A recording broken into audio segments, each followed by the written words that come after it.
মউত আমার আল্লাহ নির্ধারিত সময় থেকে 1 সেকেন্ড আগে হবে না,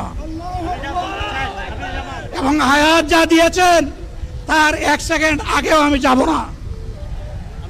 অতএব মহান আল্লাহর কাছে আবারও তৌফিক চাই। আপনাদের কাছে যে কষ্ট হয়েছে, আপনারা, আমি তো এখানে শান্তিতে বসাচ্ছিলাম আর চতুর্দিকে শুধু দৃষ্টি বুলাচ্ছিলাম, কি কষ্ট হচ্ছে আমার ভাইদের। প্রিয় ভাইরা, এই কষ্ট আল্লাহর জন্য।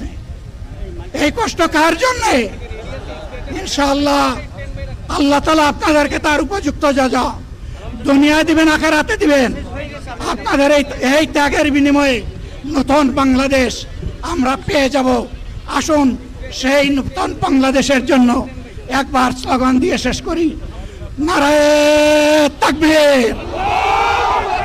আসসালামু আলাইকুম ওয়া রাহমাতুল্লাহ।